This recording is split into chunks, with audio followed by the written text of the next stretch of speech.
ጤና ይስጥልን ውድ የፋና ፖድካስት ተከታታዮች ተመልካቾቻችን፣ ዛሬ የምንገኘው አቧሬ በሚገኘው የወሌ መስጊድ ነው።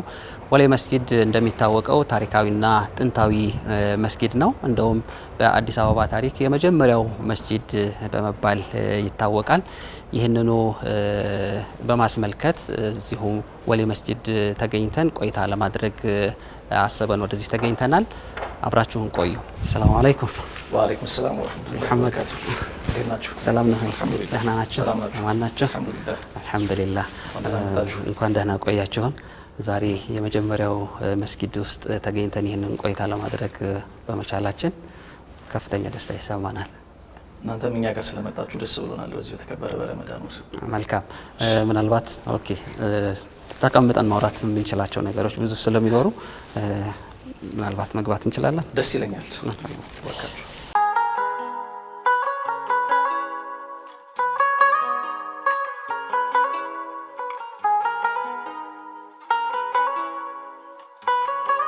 ገኛው በወሌ መስጊድ ውስጥ ነው። ዛሬ ለዚህ ቃለ መጠይቅ ፍቃደኛ ሆነው ከአቶ መሐመድ ጋር የምናደርገው ቆይታ ይኖራል በዚህ ታሪካዊ መስጊድ ዙሪያ።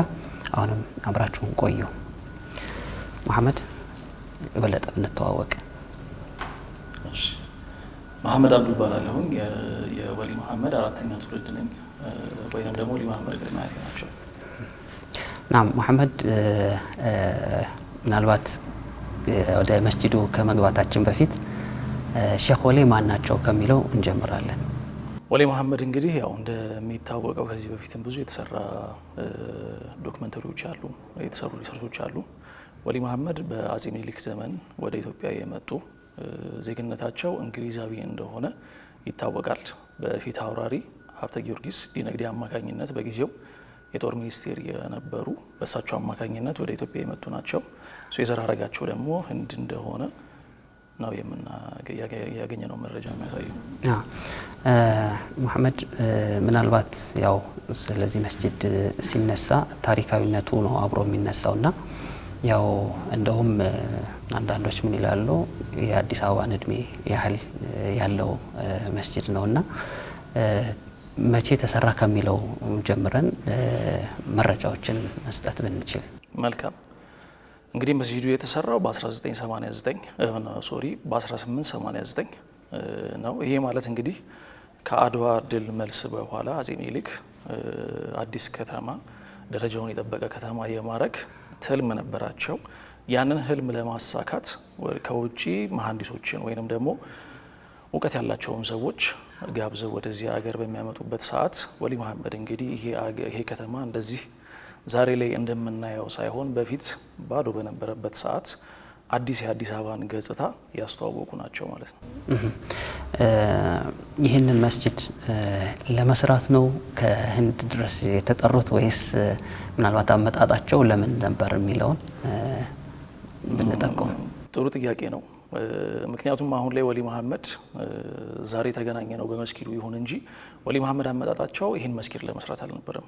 ወሊ መሐመድ አዲስ አበባን ብሎም ኢትዮጵያን ለማሳወቅ ወይንም ደግሞ ደረጃውን የሚመጥን ጊዜውን የሚመጥን የምህንድስና ጥበብ ውጤትን ለማሳየት ወደ ኢትዮጵያ የመጡ ናቸው። ከዛ መሀል ከሰሯቸው ትልልቅ ስራዎች በአጼ ምኒልክ ጊዜ የተገነባው የግብር አዳራሽ የእሳቸው የአሻራ ውጤት ነው። አዲስ ዓለም ላይ የተሰሩ ስራዎች ነበሩ። እዚሁ አዲስ አበባ ላይ ደግሞ አዲስ አበባ አሁን ሙዚየም የሆነው ያኔ በጊዜው የራስ ብሩ ቤት የነበረው አሁን ላይ ደግሞ አዲስ አበባ ሙዚየም የሆነው እሱንም የሰሩት ወሊ መሐመድ እንደሆኑ ይታወቃል። ከዛም በተጨማሪ ወደ ፒያሳ አካባቢ ላይ የደጃቹቤን ቤት ወይንም ደግሞ አሁን ላይ አዲስ አበባ ሆቴል ተብሎ የሚጠራውን የሰሩትም እሳቸው ናቸው። ወሊ መሐመድ ወደዚህ አመጣጣቸው አጠቃላይ አገሪቱ ላይ ያለውን ደረጃውን የሚመጥን የግንባታ ጥበብ ለማስተዋወቅ ተብሎ ነው። ምናልባትም የሰማሁት ነገር አለ የሼህ ወጀሌ ፓላስንም የገነቡት እሳቸው ነው የሚባለው፣ ምን ያህል እውነት ነው? አዎ ትክክል ነው። የሼህ ወጀሌን ፓላስ እሳቸው ናቸው የገነቡት። የሼህ ወጀሌንም ብቻ አይደለም፣ በጊዜው የነበሩ ትልልቅ ፊገር የሆኑ ትልልቅ ምህንድስና ውጤት ያረፈባቸውን ህንፃዎች በሙሉ እሳቸው ናቸው የሰሩት። በዚያን ጊዜ በነበረው ምናልባት ፓላሱን በሚሰሩበት ወይም ለመስራት በመጡበት ጊዜ በምን አይነት ምክንያት ነው ይሄ መስጂድ ሊሰራ የቻለው የሚለውን ነገር ብታነሳለን? እሺ መልካም። እንግዲህ ወሊ መሐመድ ወደዚህ ሀገር ሲመጡ ከተዋዋሉት ከውሉ መሀል አንደኛው የመስገጃ ቦታ ወይንም ደግሞ የጸሎት ስፍራን ያካትት ነበረ። ስለዚህ በደብዳቤያቸው ከአጼ ምኒልክ ጋር በነበረው ደብዳቤም አንድ የሚያሳየን እሱ ነው ማለት ነው። በተዋዋልነው መሰረት የመጸለያ ቦታ እንድሰራ በፈቀድከው መሰረት እንደዚህ አይነት ቦታ ላይ እንድትሰጠኝ ሲባል ያው እዛው ከመኖሪያ ጎን ያለ ቦታ ላይ መስራት ትችላለህ ብለው ፈቅደውላቸው በዚህ አጋጣሚ ነው የተሰራው። ምናልባት እሱን ስናነሳ ይሄ ከአጼ ምኒልክ ጋር የተጻጻፏቸው ደብዳቤዎች አሉ። ስለ እነሱ ማንሳት ብንችል ምናልባት በኋላ ላይ አይተንም ለካሜራ ማሳየት ብንችልና ከዛ በፊት ግን ምን አይነት ነገር ነበር የያዙት እነዚህ ደብዳቤዎች የሚለው ማንሳት ብንችል። በጣም በርከት ያሉ ደብዳቤዎች አሉ ከአጼ ምኒልክ ጋር በተለያየ ጊዜ በስራ መሀል የሚጻጻፏቸው የተለያየ መልእክቶችን የሚለዋወጡባቸው ኦሪጂናል የሆኑ ደብዳቤዎች ስቲል እጃችን ላይ አለ። አጼ ምኒልክ ጋር ብቻም አይደለም፣ ከዘውዲቱ ጋር ከእቴጌ ጣይቱ ጋር ከፊት አውራሪ ሀብተ ጊዮርጊስ ዲነግዴ ጋር የተጻፏቸው ደብዳቤዎች በሙሉ እጃችን ላይ አሉ። እነሱንም ማሳየት እንችላለን። ሙሐመድ፣ አሁን ያለንበት መስጂድ ግንባታው በዚህ ደረጃ አልነበረም ይመስለኛል በጊዜው የተገነባውና ስለሱ ታሪክም ብትነግረን። መጀመሪያ ላይ አገነባቡ ምን ይመስል ነበረ? አሁን ላይ የተደረገለት ምናልባት እድሳት በጊዜያቶች በዘመናቶች ውስጥ የነበሩት እድሳቶችን ብታነሳለን። መስጂዱ መጀመሪያ ሲሰራ በጎጆ ክዳን በግንብ ግድግዳ እንደነበረ ነው። የፎቶ ማስረጃዎችም አሉ እሱን የሚያሳዩ። ከዛ በኋላ ሁለት ግንባታዎችን አልፏል በተለያየ ጊዜዎች። ይሄኛው አራተኛ የመስጂዱ ግንባታ ሲሆን 1986 ላይ በሀጂ ቱሪ አማካኝነት ነው ይሄንን ቅርጽ ይሄንን ዲዛይን ይዞ የተሰራው ማለት ነው። ይሄ መስጂድ ላይ ምናልባት በተለይ አሁን ላይ እያየን ነበርና አካባቢው ላይ የነበሩ ሰዎች ተነስተዋል። ምናልባት ሰጋጅ ብዙም ላይኖር ይችላል፣ ግን በጊዜው ምናልባት አካባቢ ላይ የነበሩ ቤቶች ከመነሳታቸው በፊት ምን አይነት ሰርቪስ ነበር የሚሰጠው? ማለት ከሰላት ውጪ ምን አይነት ኺድማዎችን ይሰጥ ነበር የሚለውን ብናይ እንግዲህ ከ1889 ጀምሮ ከ100 ዓመታት በላይ ይሄ መስጂድ የመድረሳ የመስጂድነት አገልግሎትን ሲሰጥ ነበረ። ከታሪክ እንደምናየው ከክፍለ ሀገር ሁሉ ሳይቀር ትልልቅ ሼኾች ወደ አዲስ አበባ ደረሶቻቸውን ይዘው መጥተው 60 እና 70 የሚሆኑ ደረሶቻቸውን እዚህ ትምህርት እያስተማሩ ረመዳንን ሙሉ ወርና 2 ወር እየቆዩ ሁላ ይሄዱ ነበር። ለዚህ ሁሉ ጊዜያት የአካባቢውን ሰው ከካዛንቺስ ከ4 ኪሎ ከተለያየ ቦታ ላይ የመጡ እዚህ አካባቢ ላይ የነበሩ አረቦች ነበሩ። በንግድ በዚሁ በምህንድስና ስራ ላይ የነበሩ የነሱ ሁሉ መሰብሰቢያ እነሱ እምነታቸውን የሚማማሩበት ቦታም ነበረ ማለት ነው። ምናልባት እዚህ ቦታ ላይ ከመጡ ኢማሞች ወይ ዱዓቶች፣ መምህሮች፣ የሃይማኖቱ መምህሮች ማንሳት ብንችል ምን አይነት ትምህርት ይሰጡ እንደነበረ እንዳነሳ ነው። ከሰላት ውጪ መድረሳ እንዳለው ሰምተናል። በኋላ ላይ ምናልባት እናየዋለን። እነዚህ መምህራኖችስ ከየት ነው የመጡት? እንደዚሁ ከውጭ የመጡ ናቸው ወይንስ እዚሁ ተምረው የሚያስተምሩ ናቸው የሚለው ብናይ። ኢማሞቹ እንግዲህ በተለያየ ጊዜ ከተለያየ ቦታ ላይ የመጡ ሰዎች ናቸው። እዚሁ ሀገር ውስጥ የተማሩ ሰውን የሚያስተምሩ ልጆችን የሚያንጹ የነበሩ ኢማሞች ናቸው። እንግዲህ ለ100 ምናምን ዓመት በላይ ወይንም ደግሞ ከ100 ዓመት በላይ እነዚህ ልጆች ሲማሩ በመድረሶች አማካኝነት ሲማሩ የተለያየ ኡስታዞች ነበሩ። የተራሳቸውን አሻራ ያሰረፉ ትልቅ ኡስታዞች ነበሩ። ከመፍረሱ በፊት ምናልባት ሰጋጆች ነበሩት፣ በብዛት ሙስሊሞች ነበሩ እዚህ ጠቀመው። እሱንም ብናነሳው ያው አካባቢው ላይ በርከት ያለ ሙስሊም ቁጥር የነበረው ሰው ነበር። በተለይ እንደዚህ በረመዳን ወቅት ላይ የሚሞላበት ጊዜ ነበረ በአብዛኛው። ስለዚህ ተሰብስቦ የመስገድ የመገናኘቱ ነገር በደንብ ነበረ። ነገር ግን በዚህ ሁሉ ጊዜ ውስጥ የሚያስተምራቸው እዚህ የሚሰግዱ ሰዎች ባሉበት ጊዜ ውስጥ ልክ እንደነ ሀጂ ሁሴን የሚባሉ ትልልቅ ኢማሞች አሉ። አሁንም ደግሞ እነ ኡስታዝ ሙሂዲን አሉ። የቁርአን አገልጋይ የቁርአን ማስቀራት፣ ተፍሲርን ማስተማር፣ ኪታቦችን ማስቀራት ሁሉ ስራ ይሰራሉ። ከዛ ጊዜ ጀምሮ ይሄው ስራ እየቀጠለ ያለ ነው። አሁን ላይ አካባቢው ማህበረሰብ ሪሎኬት ተደርጎ ወደ ሌላ ቦታ እንዲዘዋወር ተደርጓል። ነገር ግን ስቲል አሁንም ቢሆን ቁጥሩ ትንሽ የማይባል ሰጋጅ መስጊድ ውስጥ እየመጣ ይሰግዳል። መሐመድ አሁን ረመዳን ላይ እንደመሆናችን መጠን በረመዳን እዚህ መስጂድ ውስጥ ይደረጉ የነበሩ መሳኪኖች ወይንም ምስኪኖችን ድጋፍ እንደነበረ ሰምተናልና ስለሱም ብታነሳለን ነው ረጅም ጊዜያቶች ለዘመናት የቆየ እንደነበረም ሰምተናልና እሱንም ብታነሳለን። ትክክል ነው። ባለፉት አመታቶች የአካባቢው ማህበረሰብ እዚህ ባለበት ሰዓት የኢፍጣር አገልግሎት ይሰጥ ነበረ በሰፊው። በአቅም ደካማ የሆኑ በገቢያቸው አነስተኛ የሆኑ የማህበረሰብ ክፍሎችን በከፍተኛ ቁጥር ከ100 በላይ ሰዎችን ያስፈጥር ነበረ። በቋሚነት ለሙሉ ረመዳን ለ30 ቀን እዚሁ እየተዘጋጀ ይሰጥ ነበረ። ወጣ ብለን የሴቶቹን መስጂድ እንዲሁም መድረሳውን ያለውን ውጫዊ የመስጂዱን አካል ከማየታችን በፊት ለወደፊት ይሄ መስጂድ ታሪካዊና ጥንታዊ ከመሆኑ አንፃር በምን አይነት ጥበቃ ላይ እየቆየ እንደሆነ ብታነሳለን ነው። አካባቢው ላይ አሁን እንደምናየው ትልልቅ ህንጻዎች፣ ሪል ስቴቶች እየተሰሩ ነውና ያንን ያማከለ እንዲሆን ከማድረግ አንፃር እየተሰሩ ያሉ ስራዎችንም ብታነሳለን። አዎ ትክክል ነው። አሁን ላይ አካባቢው ላይ የነበረው ሰው እንደሌለ ይታወቃል። አዳዲስ ህንጻዎች በጣም ብዙ ቁጥር ያላቸው በርከት ያለ ቁጥር ያላቸው የማህበረሰብ ክፍሎች እንደሚመጡበት ይታወቃል።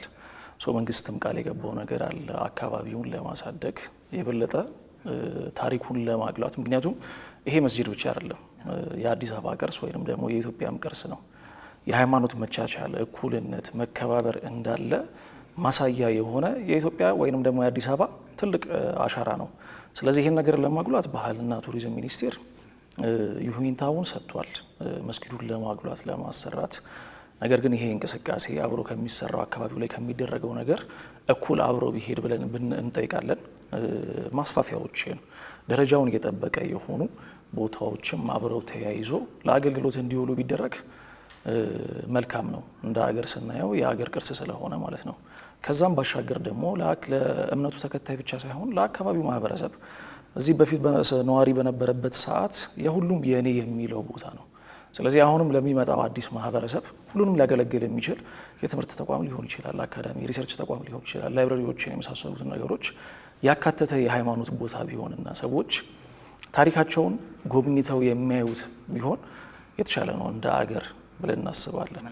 መሐመድ ያው የዚህን መስጊድ ጥንታዊነት የሚያመለክት ወደ መስጊዱ በር ስገባ ከከንቲባ ቢሮ እውቅና የተሰጠበትን ወረቀት ወይንም ምስል አይቼ ነበርና ምናልባትም ያ እውቅና ወደፊት ቦታ አግኝቶ ትልቅ መስጂድም እንዳልከውም ለሙስሊሙ ማህበረሰብ ብቻም ሳይሆን እንደ ሀገር ትልቅ ቅርስ ስለሆነ ቦታ ያገኛል ብለን እናምናለን። ምናልባት ለተመልካቾች ለማሳየት በካሜራ ውጫዊ ገጽታውን የመስጂዱን ዞር ዞር እያለ ምናልባትም የሴቶች መስጂድ አለ፣ መድረሳም አለው። እሱን በደንብ አድርገን ማሳየት ብንችል መልካም፣ ደስ ይለናል።